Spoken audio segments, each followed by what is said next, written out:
Formula One is quietly stepping into a brand new era, and almost nobody is being allowed to watch it happen. While fans are busy counting down to the next official test, all 11 teams are already heading to Spain for 5 days of running that could quietly define the entire 2026 season. No grandstands, no paddock media, no live timing, no continuous broadcast. Officially, it's being labeled a shakedown. Unofficially, this is the first real test of the future of Formula One. And what unfolds behind closed doors this week may matter far more than anything we see later in public. On paper, the explanation sounds simple. Formula One has a contractual obligation to hold its first official preseason test in Bahrain.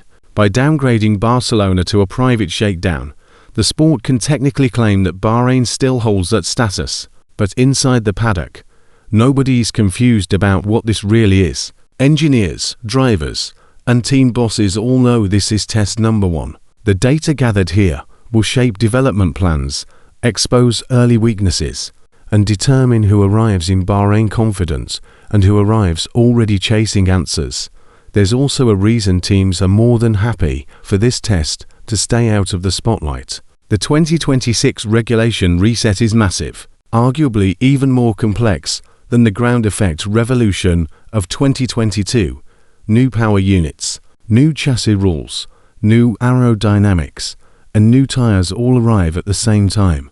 That combination creates risk, and risk is something teams do not want broadcast worldwide. Running behind closed doors gives everyone breathing room to fix issues quietly, experiment freely, and avoid creating early narratives that can spiral out of control. Of course, Formula One is still Formula One, and secrecy rarely survives contact with reality. You cannot place 11 teams and hundreds of personnel trackside for 5 days and expect complete silence. Low lap counts will be noticed, long garage delays will be whispered about, breakdowns will be photographed from outside the circuit. Information always leaks, and within hours of the first cars running, social media will already be buzzing with "have confirmed" rumors and blurry sightings from the perimeter of the circuit. Barcelona-CATALUN YA. The real concern teams are tiptoeing around is whether their simulations have been lying to them. 4 months, and in some cases years. These cars have existed only in virtual worlds. Engineers have relied on models and assumptions to predict how radically different systems will behave together. But simulations are only as good as the ideas behind them, and when regulations shift this dramatically, reality has a habit of doing something unexpected. The new power units alone are enough to keep engineers awake at night. The MGUH is gone. The electrical output from the MGUK has been massively increased. The power split is now 50% combustion and 50% electrical. That is not a small tweak. That is a fundamental reimagining of how an F1 car delivers performance across a lap. Managing that energy, deciding when to deploy it and when to recover it, will be a constant balancing act. And early indications suggest drivers may need to adapt their driving styles in ways they haven't had to for years. Barcelona will be less about lap times and more about survival. Teams want their cars to run.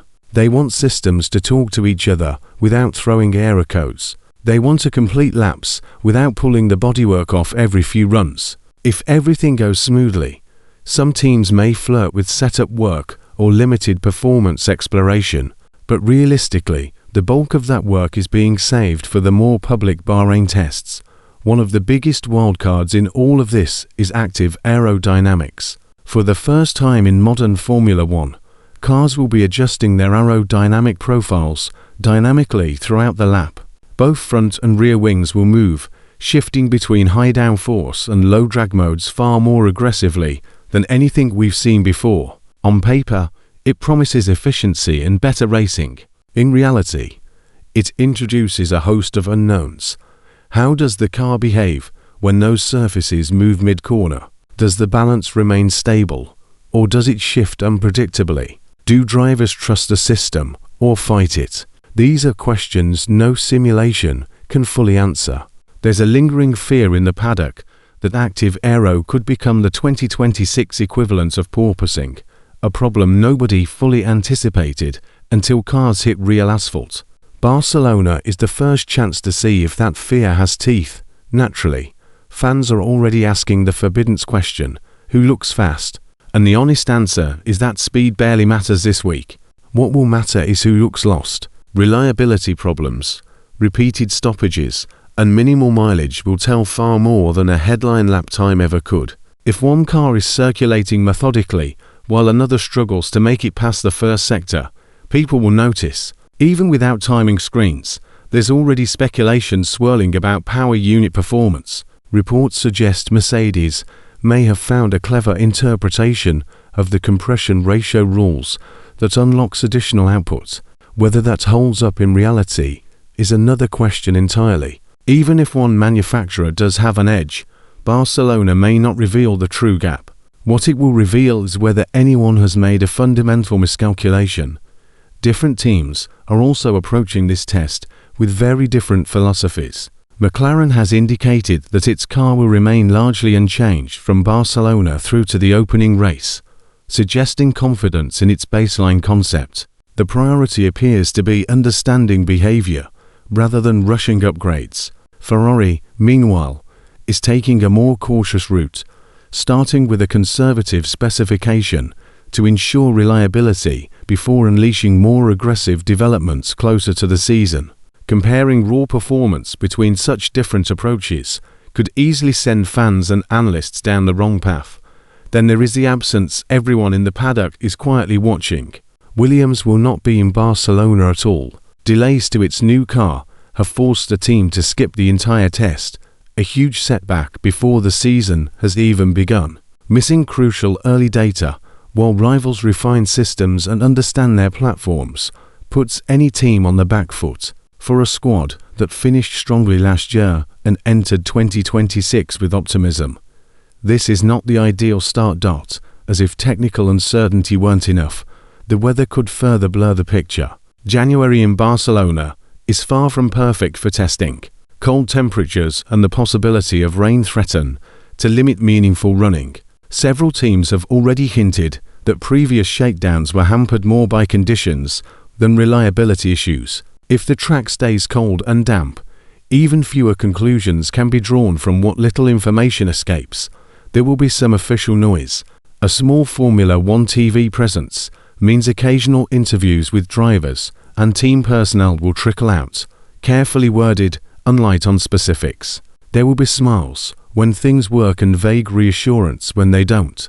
But the real story will remain hidden in garage data logs and hushed conversations between engineers.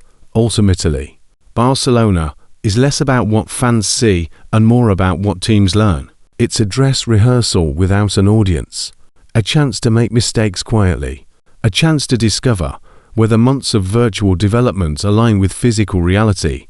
Formula One history tells us that they rarely do. When cars line up in Bahrain weeks from now, the curtain will finally lift, and while it may look like the season truly begins there, the foundations will already have been laid in secret. Some teams will arrive calm, confident that they understand what they've built. Others will arrive already scrambling, chasing fixes that were exposed far from the cameras. The 2026 season may not be decided in Barcelona, but its direction almost certainly will.